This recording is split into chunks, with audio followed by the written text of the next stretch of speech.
الحمد لله الحمد لله كما ينبغي لجلاله وعظيم سلطانه. الحمد لله أعظم للمتقين العاملين أجورهم. الحمد لله الرحيم الرحمن علم القرآن خلق الإنسان علمه البيان. الحمد لله الذي جعل فريضة الحج ركنا من أركان. أحمده سبحانه وأشكره وأتوب إليه وأستغفره وأشهد أن لا إله إلا الله وحده لا شريك له وأشهد أن سيدنا ونبينا محمدا عبده ورسوله أرسله إلى الناس كافة عذرا ونذيرا صلى الله وسلم وبارك عليه وعلى آله وصحبه.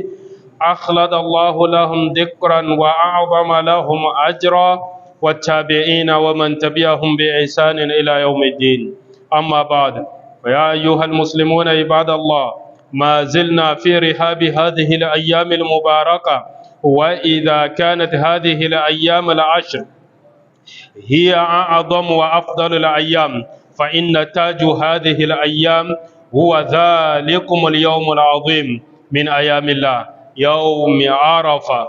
ما ورد في فضل ومنزلة في يوم عرفة عباد الله، يوم عرفة يوم عظيم. إذا ذكر اتجهت أنظار المسلمين قاطبة إلى تلكم الرحاب الطاهرة والمشاعر المقدسة صعيد عرفات، حيث ركن أعظم من أركان الحج. يوم عرفة أحد أيام الأشهر الحرم.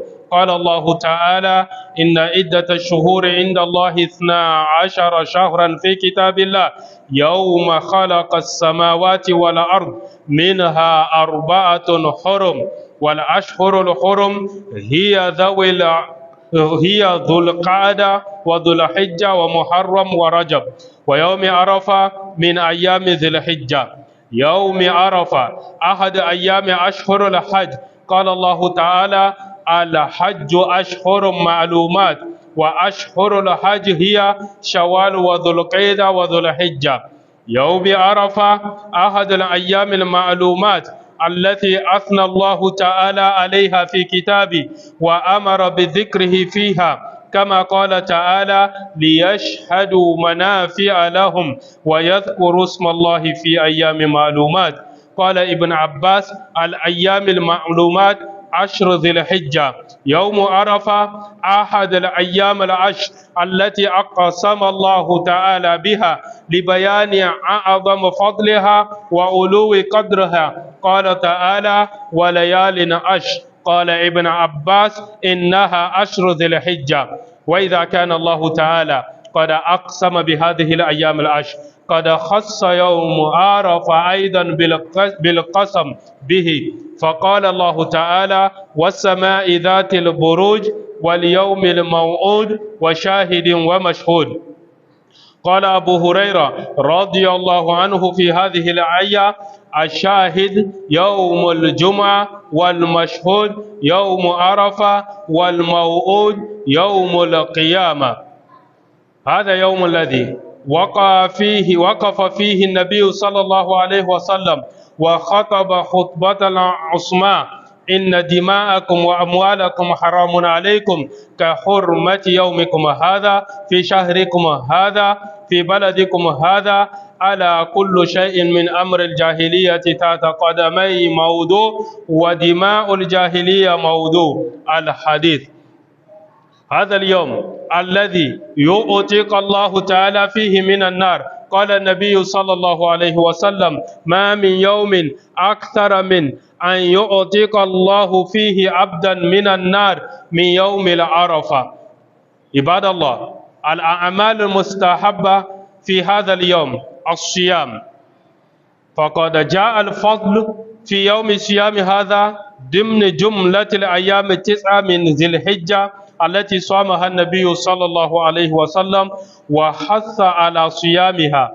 كما ثبت عن بعض أزواج النبي صلى الله عليه وسلم أنها قالت كان رسول الله صلى الله عليه وسلم يصوم 9 ذي الحجة. وكذلك جاء فضل خاص لصيام يوم عرفة دون هذه 9 كما قال النبي صلى الله عليه وسلم عندما سئل عن صيام يوم عرفة يكفر سنة الماضية وسنة القابلة، رواه المسلم.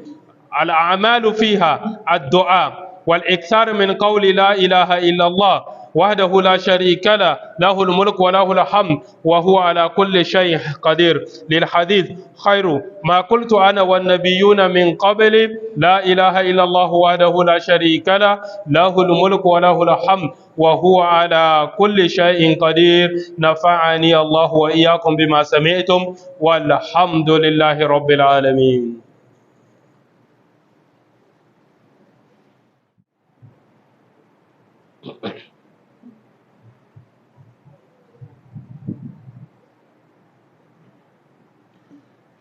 الحمد لله على إحسانه والشكر له على توفيقه وامتنانه، وأشهد أن لا إله إلا الله وحده لا شريك له تعظيما لشانه، وأشهد أن محمدا عبده ورسوله الداعي إلى رضوانه صلى الله عليه وبارك عليه وعلى آله وأصحابه وإخوانه.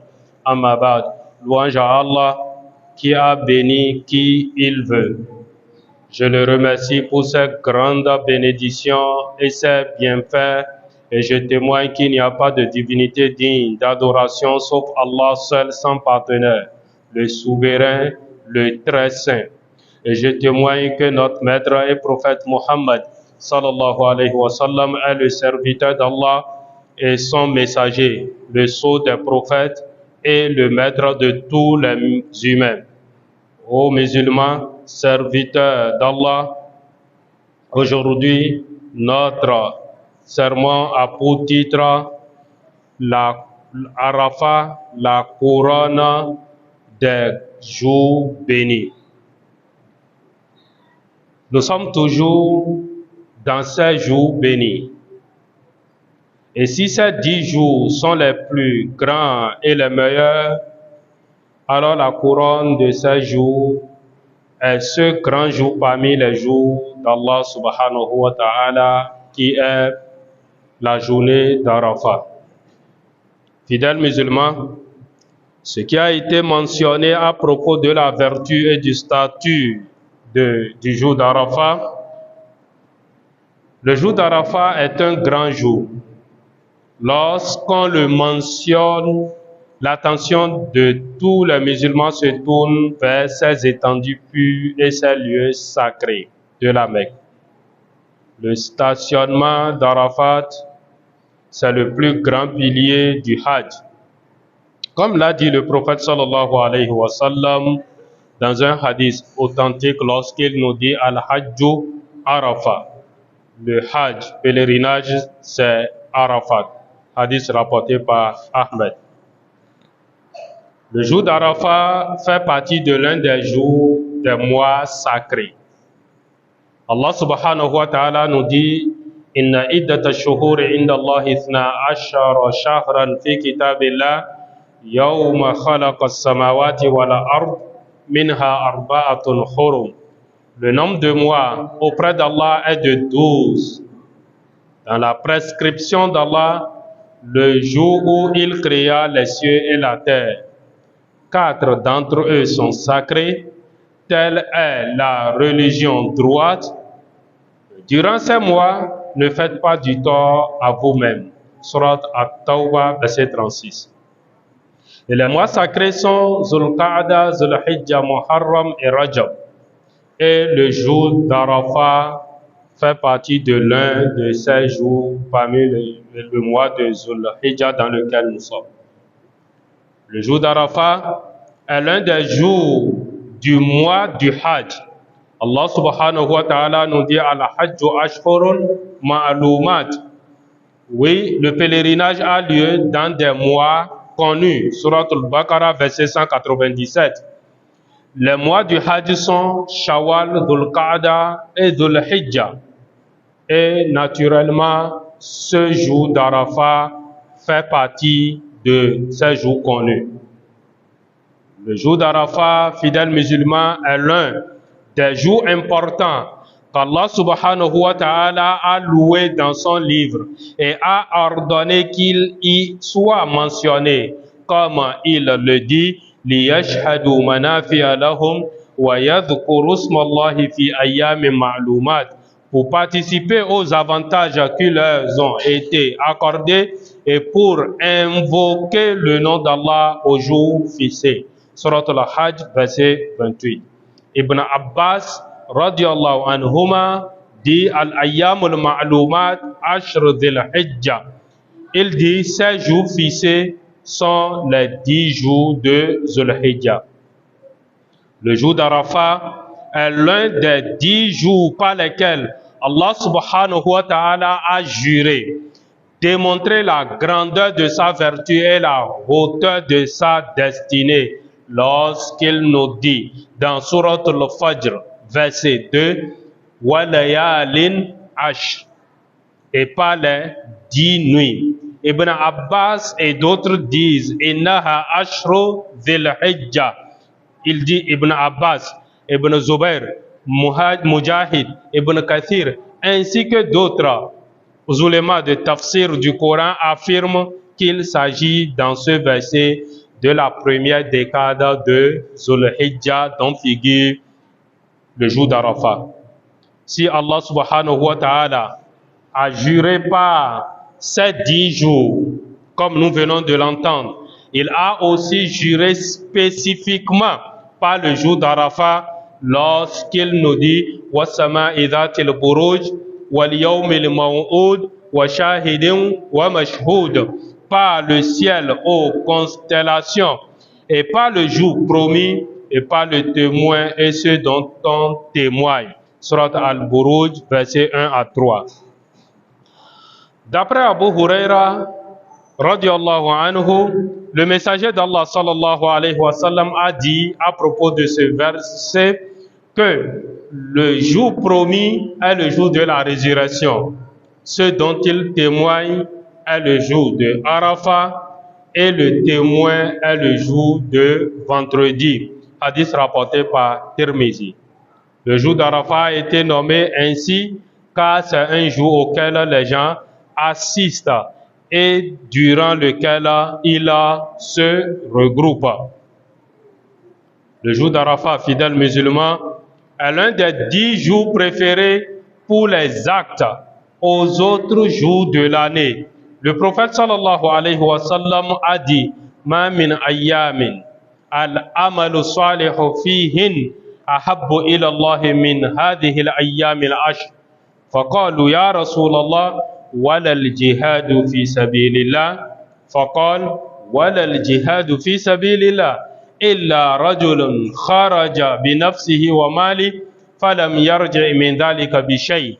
Il n'y a pas de jour lors desquels les bonnes actions soient plus aimées auprès d'Allah que ces jours, c'est-à-dire les 10 premiers jours du mois de Dhul Hijjah. Les compagnons demandèrent au messager d'Allah, pas même le combat dans la voie d'Allah. Il répondit, pas même le combat dans la voie d'Allah, excepté un homme qui est sorti en personne et avec ses biens et dont rien de cela n'est revenu. Hadith rapporté par Bukhari. Le jour d'Arafat, c'est le plus grand et le meilleur des jours. Et c'est pour cette raison que ces 10 jours ont été préférés aux 10 derniers jours de Ramadan. Cheikh al-Islam Ibn Taymiyyah, rahimahullah, a dit وإن أيام العشر الأول من ذي الحجة أفضل باعتبار الأيام لأن فيها يوم عرفة. Et les 10 premiers jours de Dhul Hijjah sont meilleurs en termes de jours parce que dans ce jour il y a le jour d'Arafat. Fin de citation. C'est aussi le jour où la religion islamique a été parachevée et le bienfait d'Allah subhanahu wa ta'ala a accompli envers ses serviteurs. جاء رجل من اليهود إلى عمر ibn Khattab radiallahu anhu faqal. Un jour, un juif vint dire à Omar ibn Khattab radiallahu anhu, alors qu'il était calife, il lui dit: Ya Amir al-Mu'minin, innakum taqra'una ayatan fi kitabikum law alayna ma'ashar al-yahud nazalat lattakhadna dhalika al-yawma 'ida. Ô prince des croyants, vous récitez dans votre livre un verset. Si nous avait été révélé à nous les juifs, nous aurions fait de ce jour un jour de fête. Qal wa ayyu aya, lequel, lui demanda Omar radiallahu anhu. Qal al-yawma akmaltu lakum dinakum wa atmamtu alaykum ni'mati. Il dit: aujourd'hui, j'ai parachevé pour vous votre religion et accompli sur vous mon bienfait, et j'agrée l'islam comme religion pour vous. Surat Al-Ma'idah, verset 3. Lorsqu'il a récité ce verset, قال عمر رضي الله عنه والله إني لا أعلم اليوم الذي نزلت فيه على رسول الله والساعة التي نزلت فيها على رسول الله عشية عرفة في يوم الجمعة. Il dit: je connais le jour et le lieu de sa révélation au prophète. C'était le jour où il avait fait halte à Arafat et c'était un vendredi. Lui répondit Omar radiallahu anhu. Hadith rapporté par Bukhari et Muslim.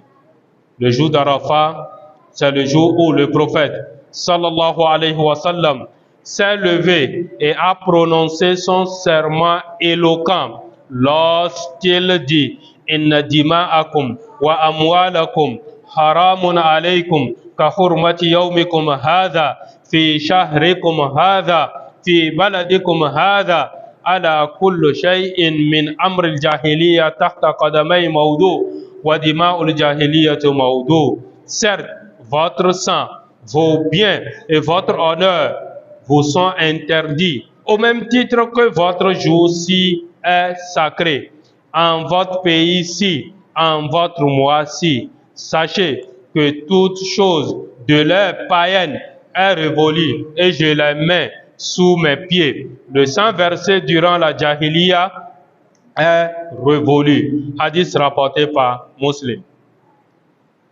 Arafat, c'est le grand jour au cours duquel les pèlerins accomplissent les plus grands piliers du Hajj, le stationnement d'Arafat. Le prophète sallallahu alayhi wa sallam nous dit: Al-Hajju Arafat, le pèlerinage est Arafat. Hadith rapporté par Ahmed.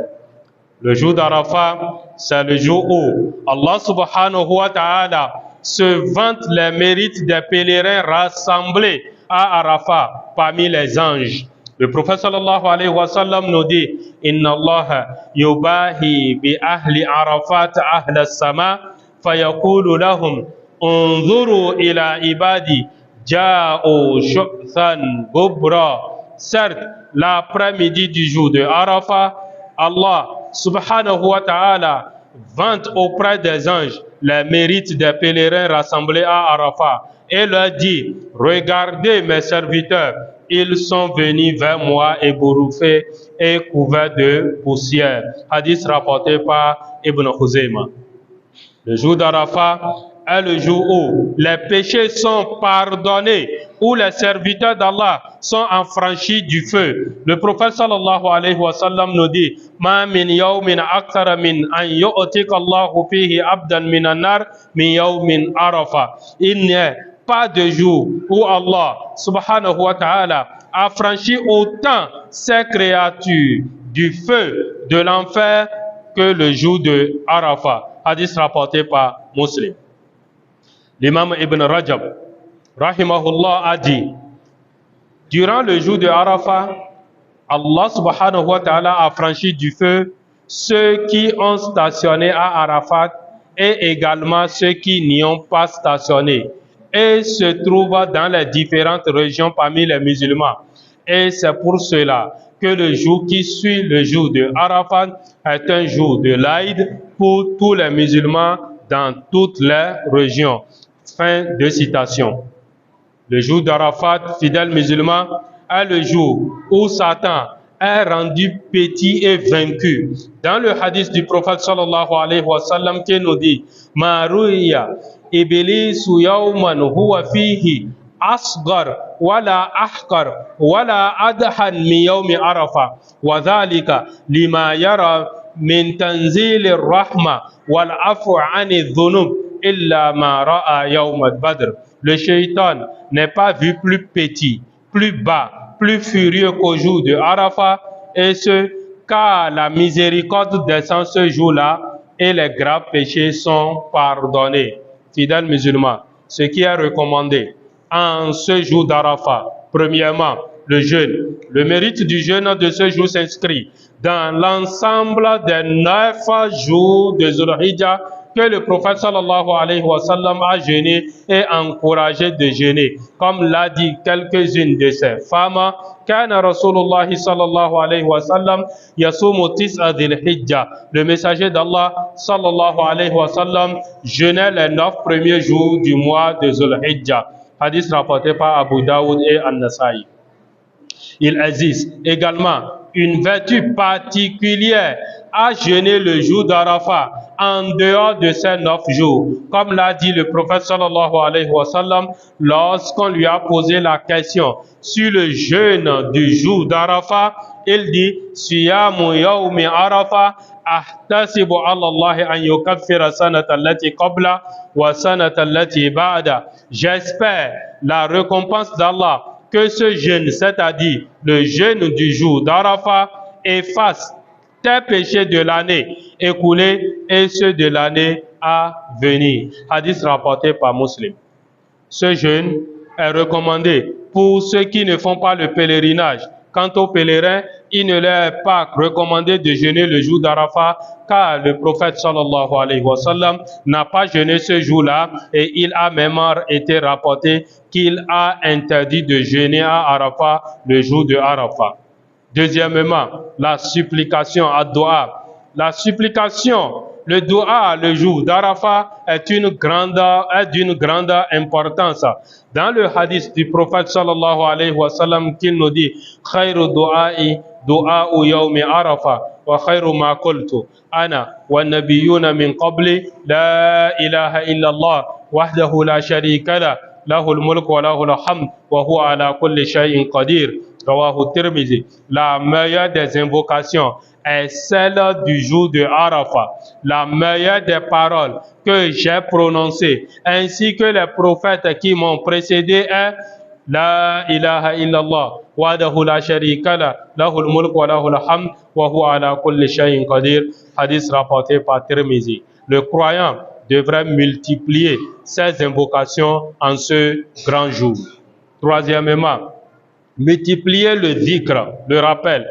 Parmi cela, il y a multiplier le témoignage de l'unicité avec sincérité et véracité, car elle est le fondement de la religion de l'islam qu'Allah subhanahu wa ta'ala a achevé en ce jour. Pour le hadith suscité, khayru du'a, du'a yawm Arafat, jusqu'à la fin, la meilleure des invocations est celle du jour de Arafat jusqu'à la fin du hadith qu'on vient d'écouter.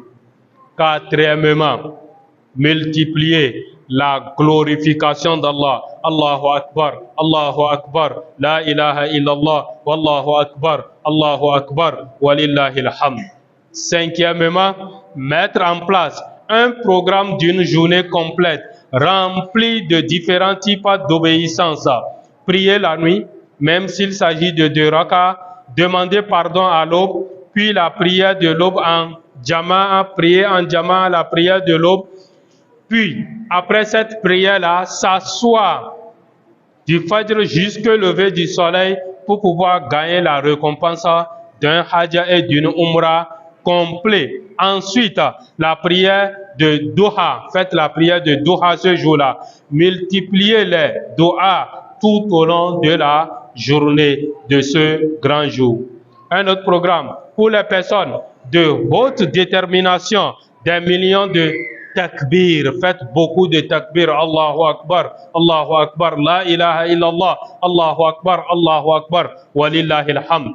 Le musulman est donc enjoint de se consacrer en ce jour à l'évocation et à la supplication d'Allah subhanahu wa ta'ala et à la demande de son pardon à l'istighfar. Il lui est recommandé d'invoquer Allah subhanahu wa ta'ala en faveur de lui-même, de ses parents, de sa famille et de tous les musulmans. Il ne doit pas faire des invocations outrancières ni faire preuve d'impatience quant à l'exaucement de son invocation et doit insister dans son invocation. Fidèles musulmans, demain samedi 15 juin 2024 sera le jour de Arafat. Les quelques 2 millions de croyants qui accomplissent leur hajj seront en prière et ne jeûneront pas. A contrario, dans le monde, des centaines de millions de musulmans observeront un jeûne facultatif fortement recommandé et hautement méritoire lié à ce jour exceptionnel. Peut-on jeûner le jour d'Arafat qui correspond à un samedi? Parce que c'est devenu un débat où on est en train de le dire. Oui. Pour certains savants, jeûner un samedi seul n'est pas autorisé car le prophète sallallahu alayhi wa sallam a dit la tasumu yawm as-sabt illa fi mafturida alaykum. Ne jeûnez pas le samedi sauf s'il s'agit d'un jeûne prescrit obligatoire. Hadith rapporté par Ahmad et les 6 recueils de la tradition prophétique, As-Sunan. En effet, les Juifs venaient le samedi et il a été ordonné aux musulmans de ne pas les imiter et les chrétiens. L'interdiction concerne le jeûne de samedi seul. Si je me lève et que je dis aujourd'hui par exemple je vais jeûner le samedi, un jeûne facultatif, cette interdiction concerne cela. Ou tu peux te lever dire un vendredi comme ça et dire que tu veux jeûner sans qu'il y ait une cause. C'est interdit aussi de jeûner un vendredi, comme c'est interdit de jeûner un samedi, comme c'est interdit de jeûner un dimanche. Vendredi, jour de fête, samedi pour les juifs, dimanche pour les chrétiens. Un jour, la femme du prophète sallallahu alayhi wa sallam a jeûné un vendredi. Et le prophète sallallahu alayhi wa sallam lui a demandé, est-ce que tu as jeûné le jeudi? Elle dit non. Est-ce que tu vas jeûner le samedi? Elle a dit non. Et lui demande, alors il faut rompre le jeûne. Cela veut dire qu'on ne jeûne pas seulement le vendredi. Et le prophète lui autorise dans ce cas aussi de jeûner quoi? De jeûner le samedi. Donc si c'était interdit de ne pas jeûner le samedi, le prophète n'allait pas lui demander de jeûner le samedi. Et puisqu'elle a dit qu'elle ne va pas jeûner le samedi, alors le prophète sallallahu alayhi wa sallam lui a demandé alors de rompre le jeûne. Donc cette position n'est valable que si l'on jeûne un samedi sans raison juridique. Dans ce cas, il est seulement déconseillé par d'autres illustres savants. Par contre, si le jeûne est justifié par une occasion, comme le jour d'Arafat ou le jour de Ashura, ou par une habitude d'observer le jeûne un jour sur deux, Siyam Daoud, tu jeûnes aujourd'hui et tu romps le jeûne demain, tu jeûnes le second jour et tu romps le jour suivant. Si cela tombait sur un samedi, tu es obligé de jeûner. Dans ce cas-là, il est tout à fait permis de jeûner le samedi et cela ne pose pas de problème. En accomplissant le jeûne d'Arafat ce samedi 15 juin 2024, vous serez ainsi pleinement en communion avec les hôtes de Dieu qui effectuent le pèlerinage et qui se trouvent justement ce jour à Arafat. Donc, à chacun de nous son lot de péchés, d'erreurs, de négligence et de maladresse. Le jeûne de ce jour est une occasion pour les effacer et se purifier, que l'homme blanchisse la page où sont consignées ses mauvaises actions, alors nous devons faire un effort pour jeûner demain, Inch'Allah, qu'Allah subhanahu wa ta'ala l'exauce pour nous. Fidèles musulmans, le sacrifice d'Al-Udhiyah est donc légiféré aussi le lendemain du jour d'Arafat, qui sera le dimanche. Selon le livre d'Allah, la sunna du messager sallallahu alayhi wa sallam et le consensus des musulmans, accomplissez le sacrifice d'Al-Udhiyah pour vous et vos familles par adoration envers Allah subhanahu wa ta'ala, pour vous rapprocher de lui et par suivi de la sunna de son messager sallallahu alayhi wa sallam.